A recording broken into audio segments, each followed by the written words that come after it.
yung pong sinasabi na isa sa pwedeng motibo is that para ho magmali-mali and then gagawa ng report hango sa maling informasyon, incredible na yung report. Para bagang, alam niyo ho yun, yung sirain yung kredibilidad ng mga reports.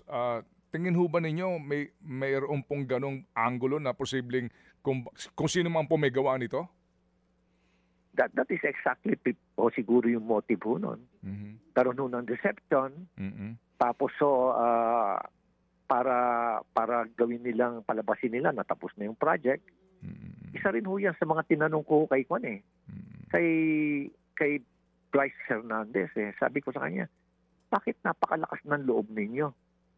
Tapos tinanong ko sa kanya, ikaw Bryce, ilan na ba ang improperly documented at undocumented na mga projects ninyo dyan sa Juan since 2019? Sabi niya, sir, ang nabibilang ko na sir, 9,000.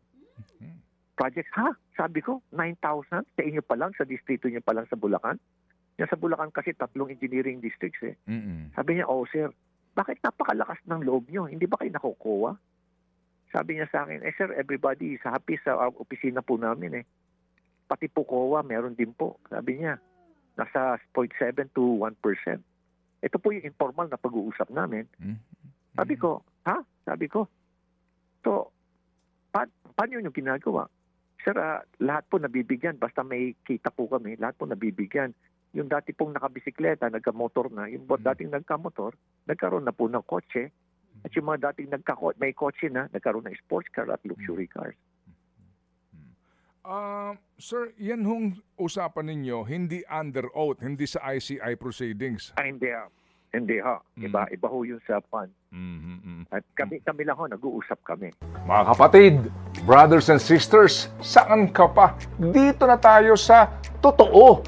Dito na tayo sa True FM. Mga kapatid, mag-subscribe and follow po kayo sa social media accounts ng True Network PH. Yan po kami, hanapin nyo lang True Network PH, Facebook, Instagram, YouTube, TikTok, and podcast. Mapa Apple or Spotify man yan, mahahanap nyo kami. Lahat ng mga napapanood at napapakinggan nyo po sa programa, nasa social media accounts namin yan. So, paano mga kapatid? See you sa social media!